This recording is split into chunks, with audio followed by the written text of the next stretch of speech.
दोस्तों, कुछ समय पहले हमने एक वीडियो बनाया था जिसका नाम था शार्क टैंक सीक्रेट्स। इस वीडियो में हमने बताया था कि आखिरकार शार्क टैंक एक रियलिटी शो है और रियलिटी शोज की सच्चाई तो हम सब जानते ही हैं। भले ही नाम में चीख चीख कर रियलिटी बोल दें, इसमें कई सारी चीजें स्क्रिप्टेड होती हैं। दो टूक शब्द में कहें तो जितनी सच्चाई बिग बॉस और रोडीज में होती है ना, उतनी ही हकीकत शार्क टैंक में भी है। अब मैं बोलता हूं तेरे को, मिल मेरे को कई बार। तो इस बात को पकड़कर चलना है कि शार्क टैंक में भी चीजें स्क्रिप्टेड हो सकती हैं। लेकिन हाल ही में शो पर एक और भयंकर आरोप लगाया गया कि शार्क टैंक सिर्फ स्क्रिप्टेड ही नहीं बल्कि स्कैम है। शार्क टैंक सीजन 1 पर एक कंटेस्टेंट का कहना था कि शार्क्स ने डील पक्की करने पर भी शो के बाद ना ही पैसे दिए और ना ही कोई रिप्लाई किया। आप मेलो डाउन कर सकते थे लोगों को, शार्क्स को, it was in your hand. या फिर आप उसको जो फ्री हैंड दे रहे हो ना, हमको भी बोल दो पिक्चर्स को, भाई बिग बॉस बनाना है, वो गाली दे तो तू भी गाली दे। अब उस कंटेस्टेंट के बारे में कोई डिटेल्स हमें नहीं पता है, लेकिन अगर इतना बड़ा आरोप लगाया गया है तो उसे हर एंगल से समझना जरूरी है। और सीजन 2 की ये सिर्फ एक कंट्रोवर्सी है। दूसरे सीजन में ऐसी कई सारी कंट्रोवर्सीज रही हैं जिसकी चर्चा करना जरूरी है। तो सीजन 2 में ऐसा अचानक से क्या हो गया कि कंट्रोवर्सीज रुकने का नाम नहीं ले रही हैं। तो आज हम सिर्फ कंट्रोवर्सीज ही नहीं बल्कि उसके पीछे की वजह भी जानने की कोशिश करेंगे। ये वीडियो हमने नेट स्पेस इंडिया के साथ मिलकर बनाया है, जिसके बारे में हम बाद में बात करेंगे। तो वीडियो को पूरा आखिरी तक देखना मत भूलिएगा। हमेशा की तरह स्टार्टअप एनालिस्ट पर आपका स्वागत है, जहां हम बिजनेस, स्टार्टअप्स और एंटरप्रेन्योरशिप से जुड़े वीडियोस बनाते हैं। तो ये सारा माजरा तब शुरू हुआ जब अक्षय शाह नाम के एक बंदे ने एक ट्वीट डाला। उन्होंने ट्वीट में कहा कि उनकी एक फाउंडर से मुलाकात हुई जिसे सीजन 1 में 2 शार्क्स से डील मिली, लेकिन शो के बाद शार्क्स ने ना ही उनसे बात की और ना ही उसके ईमेल्स का जवाब दिया। इस ट्वीट के बाद जब लोगों ने उनसे पूछा कि वो फाउंडर आगे आकर क्यों नहीं कहता, शार्क्स को एक्सपोज क्यों नहीं करता, तो अक्षय ने कहा कि कई फाउंडर्स में इतनी हिम्मत नहीं होती है, इसीलिए उन्होंने भी किसी शार्क का नाम नहीं लिया। उन्होंने एक ट्वीट का रिप्लाई देते हुए कहा कि 50% से भी ज्यादा कंटेस्टेंट्स के साथ इसी तरह का बर्ताव किया गया। अक्षय शाह iWeb टेक्नो के फाउंडर हैं जो सीजन 1 में फाइनलिस्ट थे। हालांकि उनका एपिसोड एयर नहीं हुआ था और उन्हें शार्क टैंक से फंडिंग भी नहीं मिली। उसके बाद उन्होंने ट्विटर पर शार्क्स को बहुत सुनाया था, खासकर अशनीर, अमन और पीयूष को। इसके अलावा उन्होंने चैनल पर भी आरोप लगाए। उन्होंने बताया कि चैनल कुछ गिने चुने फाउंडर से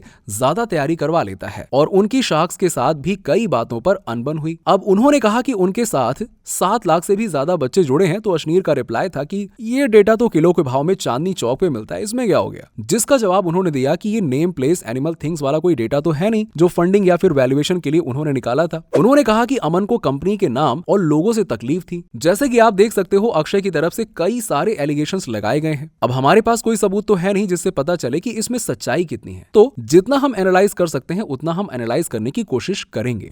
पहले जो कंट्रोवर्सी हुई जिसमें शार्क्स ने फाउंडर को फंडिंग नहीं दी शो पर डील पक्की करने के बावजूद, ये बात हमने शार्क टैंक सीक्रेट्स वाले वीडियो में भी बताई थी कि शो के बाद ड्यू डिलिजेंस की जाती है। जिन भी कंपनीज में इन्वेस्ट करना है उनकी जांच की जाती है, इसे ड्यू डिलिजेंस कहते हैं। लेकिन ये ड्यू डिलिजेंस शार्क्स की अपनी टीम करती है, चैनल वाले नहीं, क्योंकि कभी कभी टीवी पर प्रमोशन के लिए एंटरप्रेन्योर्स झूठ भी बोलते हैं और अगर ड्यू डिलिजेंस में वो गलती शार्क्स ने पकड़ ली तो डील नहीं बन पाती। शार्क टैंक के दूसरे फ्रेंचाइजीज में भी 20 से 30% डील्स ड्यू डिलिजेंस के बाद फेल हो जाती हैं। अब इस कंट्रोवर्सी में एग्जैक्टली क्या हुआ, क्या शार्क्स ने सच में मेल से भी रिस्पॉन्ड नहीं किया, ये तो हमें शायद कभी पता नहीं चलेगा। लेकिन आखिरकार शो के बाद पैसा तो शार्क्स का लगना है ना, तो ये एक पॉसिबिलिटी भी हो सकती है। लेकिन सीजन 2 में ऐसी बहुत सी कंट्रोवर्सीज हुई हैं। पैराडाइज के पिच के दौरान हुआ था, फिर रिकॉर्ड कॉस्मेटिक्स के वक्त, उसके बाद यूजर ने लिंक्डइन पर पोस्ट भी डाला था कि क्यों उन्हें कभी शार्क टैंक पसंद ही नहीं था। हमने ऑलरेडी पैराडाइज और रिकॉर्ड कॉस्मेटिक्स के कंट्रोवर्सीज को एक्सप्लेन करने के लिए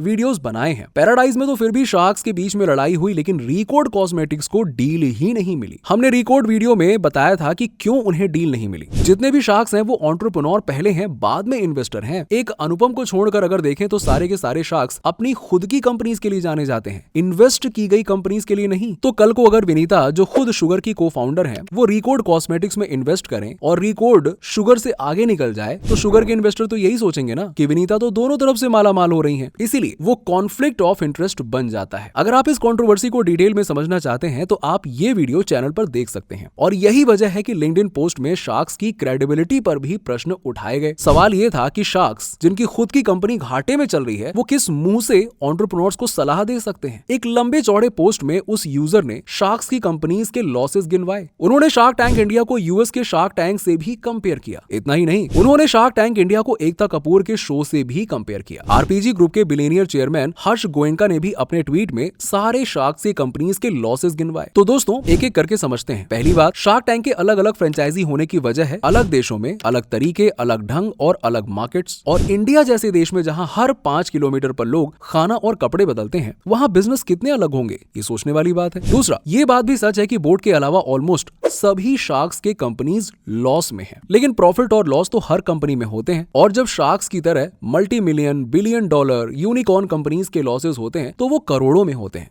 उस लॉजिक से तो टाटा मोटर्स को हजारों करोड़ों का लॉस हुआ, लेकिन रतन टाटा तो रतन टाटा ही रहेंगे ना। यस। तो अगले सीजन शार्क टैंक पर जाने वाले कंटेस्टेंट्स को एक बात याद रखना बहुत जरूरी है। शार्क टैंक भी एक रियलिटी शो है, और हर रियलिटी शो की तरह इसमें भी कुछ ऐसे पहलू होंगे जो टीवी के लिए बने हैं, फिर वो चैनल की तरफ से हो या खुद शार्क्स उसमें शामिल हैं। आगे जाके आगे के लोगों को पता होना चाहिए कि ये सब होता है, नौटंकी के लिए भी रेडी रहो and shoot from the hip. आपको जो सही लग रहा है ना, वो आप तहजीब और मर्यादा में मत रहो, आपकी पिच नहीं आएगी, उनको टीआरपी भी चाहिए।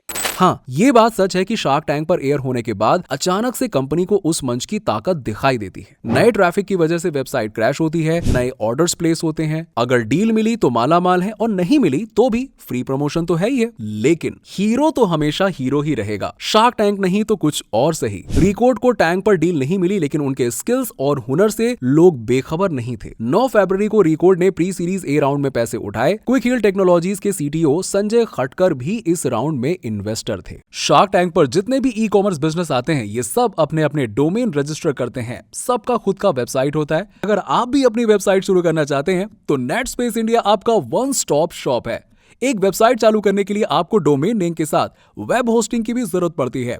नेटस्पेस इंडिया के लिनक्स होस्टिंग प्लान में आपको वेब होस्टिंग के साथ डोमेन नेम भी मिलता है। इनके सारे प्लान मेलवार से प्रोटेक्टेड होते हैं। एक्रोनिक्स भी बैकअप के साथ आता है, ताकि आपकी वेबसाइट गलती से डिलीट हो गई तो आप वेबसाइट को रीस्टोर कर सके बिना किसी शुल्क के। इनके हर प्लान में आपको SSL सर्टिफिकेट भी मिलेगा, जिससे आपकी वेबसाइट एकदम सिक्योर रहेगी। और यदि आप मौजूदा नेटस्पेस इंडिया ग्राहक हैं तो फिर ₹1 में हमारे स्पेशल कूपन कोड ₹1 का यूज करके आप डोमेन भी ट्रांसफर कर सकते हैं। जी हाँ, सिर्फ ₹1 में। तो डिस्क्रिप्शन में दिए गए लिंक पर जाइए और हमारे स्पेशल कूपन कोड स्टार्टअप से लिनक्स शेयर्ड होस्टिंग और विंडोज शेयर्ड होस्टिंग पे 10% तक के डिस्काउंट पाइए। लेकिन दोस्तों, क्या आपने नोटिस किया कि सीजन 2 में कुछ ज्यादा ही कंट्रोवर्सीज हो रही हैं? कॉन्सेप्ट के हिसाब से तो सीजन 1 में भी बहुत कुछ स्क्रिप्टेड था, लेकिन तब क्यों सवाल नहीं उठाए गए? तब क्यों दूसरे देशों के शार्क टैंक की बात नहीं हुई? सीजन 1 में शो स्क्रिप्टेड होने के बावजूद भी अश्नीर की वजह से शो की असलियत पर कभी संदेह नहीं किया गया। लोग अश्नीर को बहुत अच्छे से समझ चुके थे, और यहाँ बात इंसान के कैरेक्टर पर आती है। भारत पे के कंट्रोवर्सी के बाद भी अश्नीर की छवि लोगों के दिमाग में अच्छी से बसी हुई है। कभी मुश्किल दिखने वाले सवाल का जवाब सबसे आसान होता है, और शायद इस सीजन में भी यही हो रहा है। तो दोस्तों, आज के लिए फिलहाल इतना ही। उम्मीद है कि आपको वीडियो पसंद आया होगा। अगर ऐसे ही टॉपिक पर आप वीडियो पसंद करते हैं तो प्लीज चैनल को सब्सक्राइब करना ना भूलें। मिलते हैं आपसे अगले वीडियो में।